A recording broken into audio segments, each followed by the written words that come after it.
सभी उपस्थित मित्रों, मैं इस कार्यक्रम में एक साल देर से आया हूं, क्योंकि पिछले एक साल से कुछ विद्यार्थी मित्र लगातार मेरे पीछे लगे थे कि आपको आना है। मैं नहीं आ पाता था, लेकिन इस बार उनकी जिद में दम था।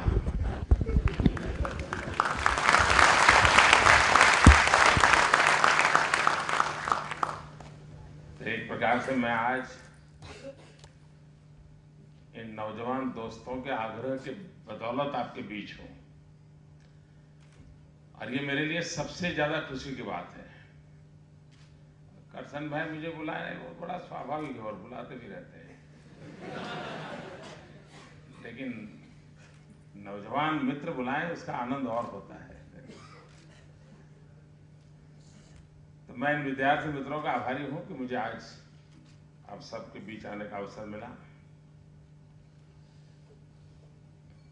देश के भिन्न भिन्न राज्यों से भी यहाँ कुछ नौजवान आए हुए हैं। ये बात अब हम अनुभव करते हैं कि टेक्नोलॉजी ने एक प्रकार से एक्सटेंशन ऑफ ह्यूमन लाइफ कर दिया है। एक प्रकार से एक्सटेंशन के रूप में हमारी सारी काम कर रहा है। कुछ जमाने में हमारे पास पीए हुआ करते थे, कुछ स्टेनोग्राफर रहा करते थे, और हम उसको डिक्टेट करते थे। आज वो टेक्नोलॉजी काम कर लेती है। आप अपना डिक्टेशन दीजिए, कंप्यूटर अपने आप टाइप कर देता है। तो एक प्रकार से मानव शक्ति का एक्सटेंशन, मैं रिप्रेशन करने वाला शब्द प्रयोग नहीं कर रहा हूं, लेकिन एक प्रकार का एक्सटेंशन की पोजीशन उसने एक्वायर कर ली है। ऐसा नहीं है कि मनुष्य कोई बड़ा सुविधा भोगी हो गया है, इसलिए उसकी टेक्नोलॉजी की आवश्यकता है। और सुविधा की गोद से कभी टेक्नोलॉजी जन्म नहीं लेती है। सुविधा स्थगितता की तरफ ले जाती है, और इसलिए टेक्नोलॉजी इनोवेशन सुविधा की गोद से कभी पैदा नहीं होते हैं।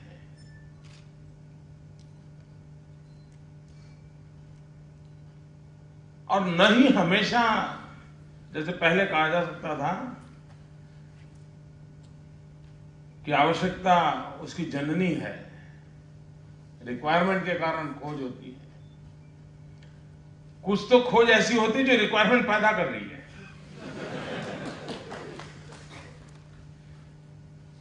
क्योंकि जिसको रिक्वायरमेंट थी उसको पता नहीं था कभी दुनिया में ये भी चीज आएगी। तो खोज खुद अपने आप को, दुनिया को दूसरी दिशा में ढाल देती है। और इसलिए ये निरंतर चलने वाली प्रक्रिया है। और आज हम जहां भी पहुंचे हैं उसे हमने शुरू नहीं किया है। हजारों साल पहले किसी ने शुरू किया होगा। चलते चलते, गिरते, लड़खड़ाते ये दुनिया चली होगी, और अब जाकर के हम उसमें कुछ कंट्रीब्यूट, कुछ जोड़ रहे हैं। तो एक कंटिन्यूटी है, कंटिन्यू प्रोसेस है। और हर युग में बदलाव आए हैं, हर युग में नयापन स्वीकार किया गया है। कुछ लोग होते हैं समय से पहले स्वीकार करते हैं, कुछ लोग समय के साथ चल देते हैं, और कुछ लोग समय के बाद स्वीकार करते हैं। लेकिन स्वीकार हर एक को करना पड़ता है, इससे कोई अछूता नहीं रहता है। इन दिनों हम देख रहे हैं कि, और जब आपका ये विषय ग्रामीण जीवन से जुड़ा हुआ है, हम क्या कंट्रीब्यूट कर सकते हैं। एक तो हम ये मान के चले कि गांव के लोग टेक्नोलॉजी को स्वीकार करने में शायद ज्यादा तेज होते हैं, बहुत जल्दी वो एडॉप्ट करते हैं। हमारे यहां भी अगर रिसर्च किया जाए पुरुषों की तुलना में महिलाएं टेक्नोलॉजी को बहुत जल्दी अडॉप्ट करती हैं।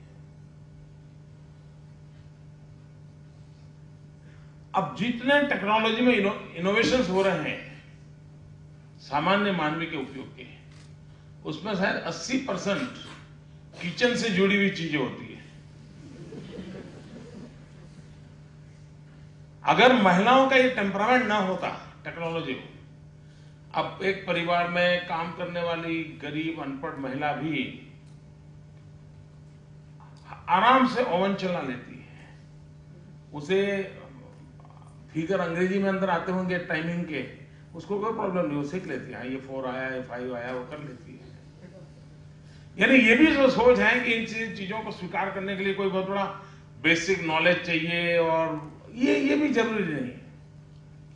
बहुत सहजता से मेरा मोटा मोटा अनुमान है, शायद ही कोई गांव ऐसा होगा जहां किसी व्यक्ति ने कुछ नए तरीके से नई चीज की न हो। अगर हम बारीकी से नजर करें तो हर गांव में कोई तो होगा जो कुछ न कुछ नया करता रहता होगा, और नई और रिस्क भी लेता है।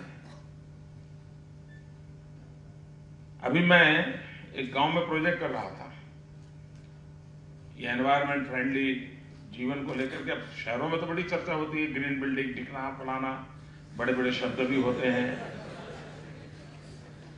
लेकिन गांव के जीवन को देखें तो उनकी सोच बड़ी गजब होती है। तो हम सोच रहे थे कि भाई बायोगैस के क्षेत्र में हम पूरे गांव को कैसे मोड़ दें।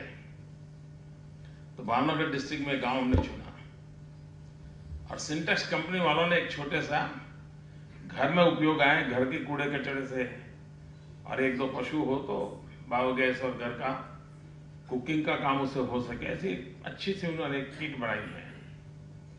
हमें लगा कि इसको प्रयोग करके देखें, उसको प्रमोट करें। उन गांव वालों को मीटिंग की, उनको समझाया, सबने लगा दिया, पूरा गांव ने उसका उपयोग शुरू किया। 10 दिन के बाद मैंने जरा जानकारी पाने की कोशिश की, मैंने क्या हुआ उसका, कुछ लोगों को चल रहा है। शुरू में तो उत्साह होता है, नहीं बोले साहब अब तो वो 2 कदम आगे चले गए। हमने कहा क्या किए? तो जो घर में चूल्हा जलाने वाला गैस तैयार करते थे, अब वो सुबह जब खेत में जाने से पहले टायर की जो ट्यूब रहती है, और ट्रैक्टर का टायर होता है, उसकी ट्यूब, यानी कितनी साइज होती है हम अंदाज करते हैं, वो गैस उसमें भरते हैं।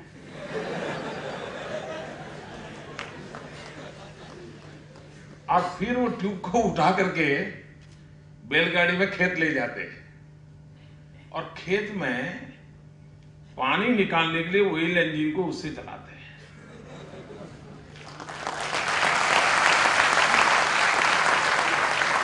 अब ये सिंटेक्स मान ने जब बनाया होगा, उसका दिमाग नहीं चला होगा।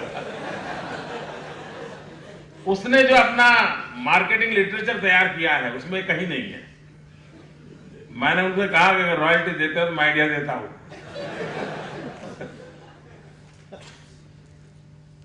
मित्रों, यानी सामान्य रूप से किस प्रकार की विधा होती है। जैसे हम लोग इन दिनों एक काम कर रहे हैं सरकार की तरफ से, गुजरात की फॉरेंसिक साइंस यूनिवर्सिटी, ये दुनिया में एक ही यूनिवर्सिटी है, विश्व में कहीं पर भी फॉरेंसिक साइंस यूनिवर्सिटी नहीं है, और गुजरात उसमें काफी लीड कर रहा है। दुनिया के सभी इन्वेस्टिगेटिंग एजेंसीज आज गुजरात की फॉरेंसिक साइंस लैब के साथ काम कर रही हैं। आमतौर पर दुनिया की सोच यह है कि फॉरेंसिक साइंस ज्यादातर क्राइम खोजने का एक माध्यम है, यही ज्यादातर सोच है। हम लोग इन दिनों रिसर्च कर रहे हैं, और हो सकता है हम कुछ ही समय में उसको लागू करेंगे। रूरल डेवलपमेंट में फॉरेंसिक साइंस का क्या उपयोग हो सकता है, सिर्फ क्राइम डिटेक्शन नहीं। और अनुभव आए हैं कि हम बहुत अच्छे ढंग से उसको पॉपुलर करेंगे। यानी जो फॉरेंसिक साइंस कुछ ही साइंटिस्टों का विषय, लैब से जुड़ा विषय, सिक्रेसी, बहुत बड़ा क्राइम एंड क्रिमिनल वर्ल्ड को लिए बहुत बड़ा डेंजर, इसी प्रकार के उसके विषय में सोच थी। अब हम उसको गांव में किसान के हाथ में देने की दिशा में आगे बढ़ रहे हैं। वो जो फर्टिलाइजर लेता है, वो जो दवाएं उपयोग करता है खेत में डालने के लिए, वो जो बीज बाजार से लेता है, वो फॉरेंसिक साइंस सिस्टम से तय कर सकता है कि इसने जो चीजें पाई है वो रियल है, नहीं है, उपयोगी हो नहीं है, आउटडेटेड है। सारे टेस्टिंग फॉरेंसिक साइंस की टेक्नोलॉजी से वो अपने आप कर सकता है। यानी विज्ञान तो था, उस विज्ञान को हम कैसे उपयोग करें। अब मित्रों, हम लोग टेक्नोलॉजी में जितना ही कुछ भी डेवलपमेंट करें, लेकिन साइंस के जो बेसिक रूल है वो तो एक ही रहते हैं। तो साइंस इज यूनिवर्सल। अब साइंस इज यूनिवर्सल, हमारा अचीवमेंट इसमें है कि टेक्नोलॉजी मस्ट बी लोकल। इस यूनिवर्सल साइंस को लोकल टेक्नोलॉजी के साथ कैसे जोड़े। मैं एक यहां डांग जिले में दौरा कर रहा था, ये कोई 30-35 साल पहले की बात है। तो वहां मैं उस ट्राइबल बेल्ट में सर अपना सोशल वर्क करता था। एक किसान के यहां मैं खाना खाने गया था, ट्राइबल किसान के यहां, और मैं हैरान था, वो जो कुएं से पानी निकालता था, वो पानी निकालने के लिए उसने पाइपलाइन का उपयोग नहीं किया था, उसने बांबू के अंदर छेद कर दिया था और बांबू को ही पाइप में कन्वर्ट करके उसका उपयोग कर रहा था। तो मैंने कहा ये कितने दिन चलेगा? बोले साहब लोहे से लंबे दिन चलेगा। And he was right. यानी हमारे पास बांबू है, बांबू में छेद करने के लिए कोई बहुत स्काई रॉकेट टेक्नोलॉजी नहीं चाहिए है, लेकिन हमारी सोच नहीं होने के कारण हम क्या करते हैं, शहर से लोहे की पाइप खरीद करेंगे और फिर उसको लाएंगे, फिर प्लम्बर को बुलाएंगे और पता नहीं थोड़े दिन में खराब हो जाएगी, फिर प्लम्बर को। यानी साइंस यूनिवर्सल होने के बाद भी how to use technology locally जो भी चीजें मिलते हैं उसमें कैसे कन्वर्ट किया जाए। और मैं मानता हूं सबसे बड़ी चैलेंज यही है। आज यहां इतने सारे नौजवान बैठे हैं, हम कोई नया इनोवेशन करके लोगों को दे या न दे, सब लोगों के बस का वो होता भी नहीं, इतना समय भी नहीं होता है, कैरियर की चिंता होती है, एक कुछ बनाने जाए इतने में एग्जाम आ जाती है तो सोचता है छोड़ो यार, एग्जाम पास नहीं करूंगा तो घर से निवर्तन नहीं आएगा। मैं आपके दर्द को भली भांति जानता हूं।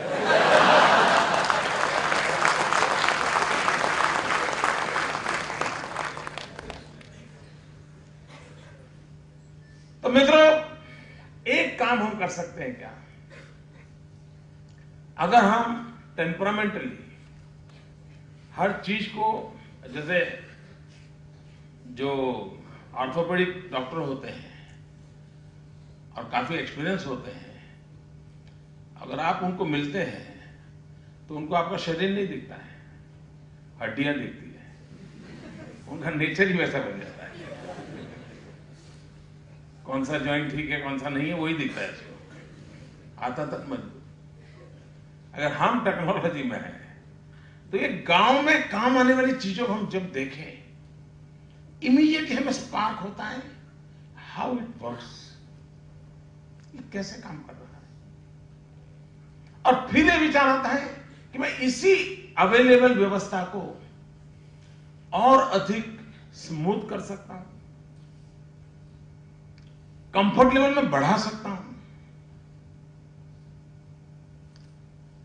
मैं मानता हूं मित्रों, आज सहज रूप से जो चीजें उपयोग होती है ना, उसी में बहुत सारे इनोवेशन हम कर सकते हैं। हम नया कुछ दे या न दे, और बहुत बड़ी बड़ी कंपनियां जो इस प्रोडक्शन में होती हैं वो इसको एडॉप्ट करेगी, क्योंकि उनको मालूम उनकी एग्जिस्टिंग व्यवस्था है, लेकिन एक छोटा सा पार्ट बदलने से बदलाव आता है, तो आपके सुझाव, आपकी खोज इजीली मार्केटेबल बन सकती है। और इसलिए क्या, कभी इस प्रकार के जब फेयर लगते हैं तो एक तो है इनोवेशन के लिए आप इनवाइट करते हैं, लेकिन can we invite for the improvement, easy कैसे चीजों को कर सकते हैं वो। और मैं समझता हूं अगर ये हम करते हैं तो बहुत जल्दी से लोग उसको एडॉप्ट करेंगे। यानी आपने देखा होगा हर गांव में, मुझे एक बार क्या हुआ, हम गए थे ये संतरामपुर, लिंबड़ी, झालोद जो इलाका है, हम वहां काम कर रहे थे। तो हमारे स्कूटर को पंक्चर हो गया, दूसरे को भी हो गया। अब एक अकेले से क्या होना था, तो हम बड़े परेशान थे, रात का समय हो गया था। तो एक वहां गांव का किसान वहां से गुजर रहा था। हमने कहा भाई नजदीक में कहीं कोई टायर पंक्चर वंक्चर का कुछ होगा, तो बोले मैं ले चलता हूं आपको। तो हम नजदीक में गए। अब उस जमाने में ज्योतिग्राम नहीं था, तो बिजली नहीं थी जैसा हिंदुस्तान के अन्य राज्यों में है।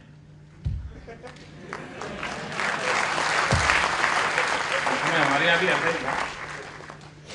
तो उसने कहा था बिजली नहीं है, तो मैंने कहा भाई पंप से भी तो हवा भर सकते हैं। बोले साहब पंप से भर सकते हैं, लेकिन पंक्चर वंक्चर का काम तो हो नहीं सकता है। तो जो गांव का किसान हमें ले गया था, उसने हमें कहा साहब आप चिंता मत कीजिए, मैं कर देता हूँ। कैसे करोगे? तो उसने कहा भाई तुम्हारे पास हवा भरना है। तो उसने क्या किया, जो वाल्व था जहां से हवा डालते थे, उसने अपने खीसे से बीड़ी निकाली, बीड़ी खोल करके उसमें जो तंबाकू थी वो उसके अंदर भर दी और फिर हवा भरने शुरू किया। मैंने इससे क्या होगा? बोले साहब जो जहां छेद होगा, हवा निकलती होगी, वहां तंबाकू चिपक जाएगी। और एक्चुअली उसने किया, और सरप्राइज, मैं 12-15 किलोमीटर मुझे नजदीक के गांव जाना था, वहां से आराम से मुझे वो स्कूटर ले गया। यानी ये गांव के आदमी की विशेषता कैसी होती है। अब ये जो भी विज्ञान होगा, सिद्धांत होगा, प्रेशर से क्या होता है, वो सारी उसने कोई किसी निर्मा यूनिवर्सिटी वगैरह कुछ देखा नहीं था।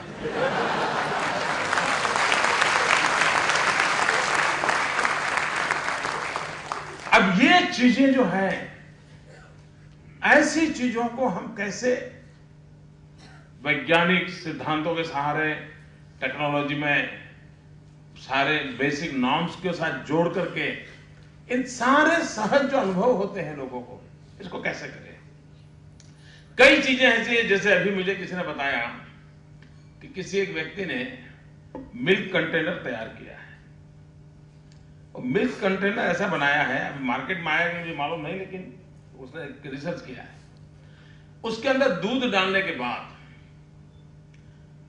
वो धीरे धीरे धीरे कंटेनर अपना कलर बदलता है।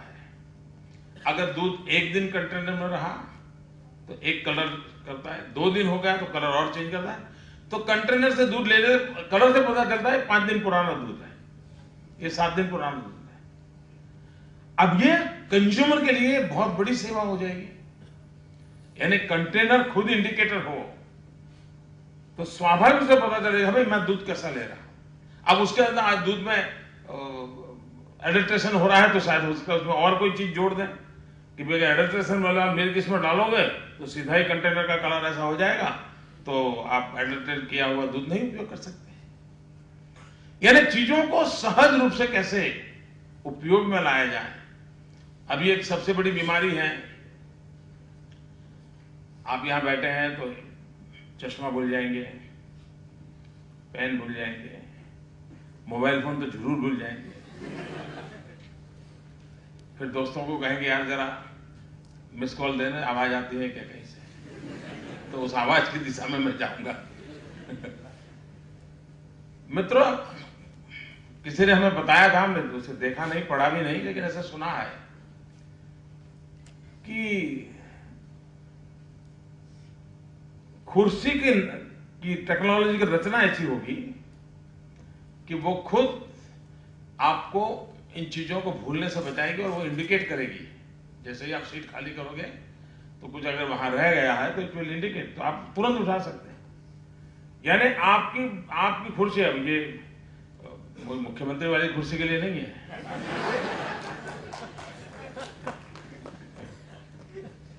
लेकिन बस में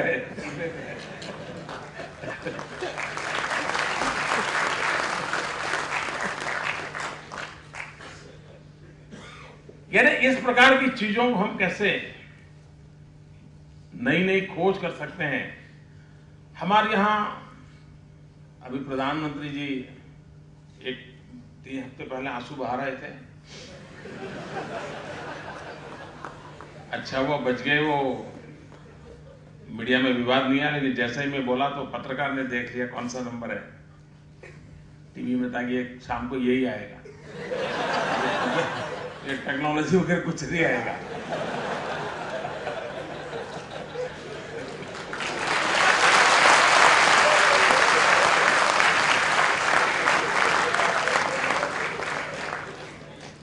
नहीं, पिछले दिनों कौन रोया कौन नहीं रोया उस पर डिबेट चल रहा है ना।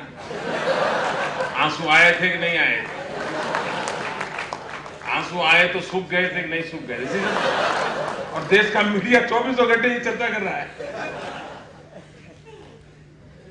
प्रधानमंत्री जी ने पीड़ा व्यक्त की, उन्होंने अपना कि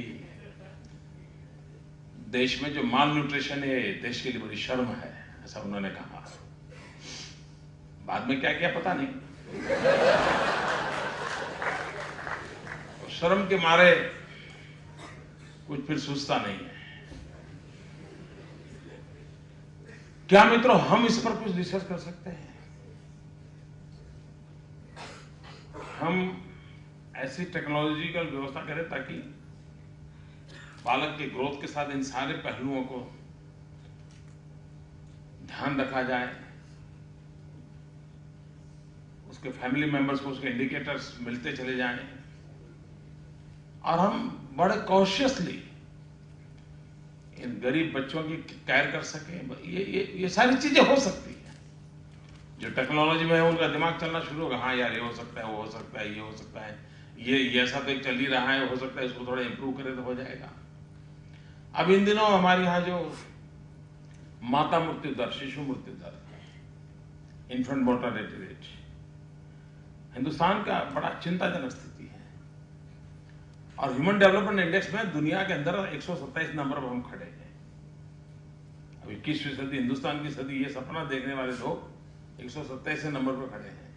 हमको 126 को पार करके आगे जाना है, इतना बड़ा चैलेंज है।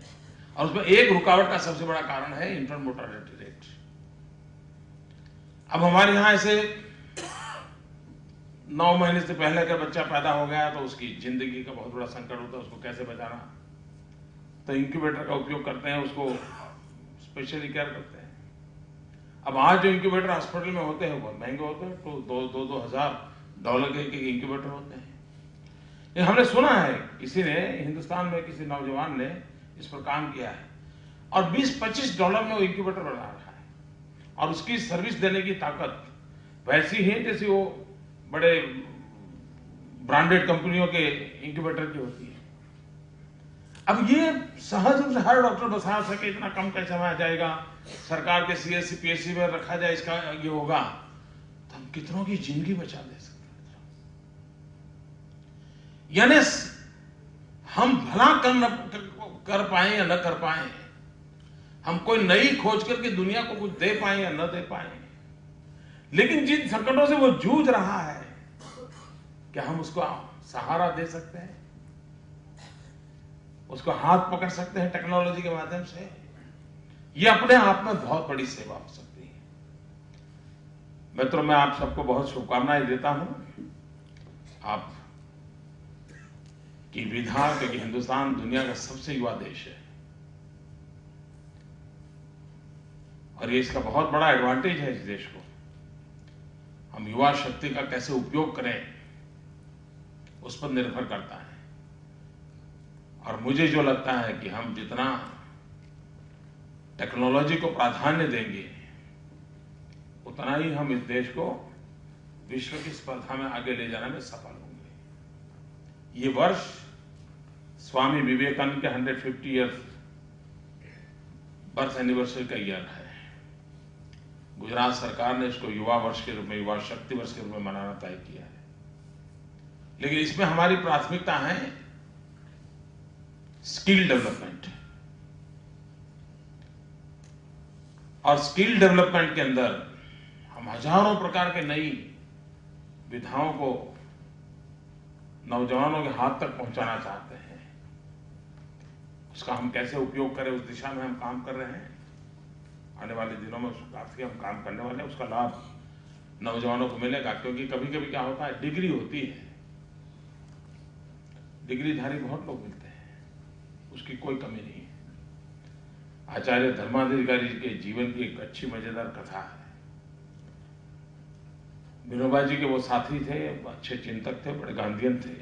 उन्होंने एक किताब लिखी, इस किताब में लिखा है कि एक बार नौजवान मेरे पास आया, वो कह रहा था कि दादा कुछ नौकरी चाहिए।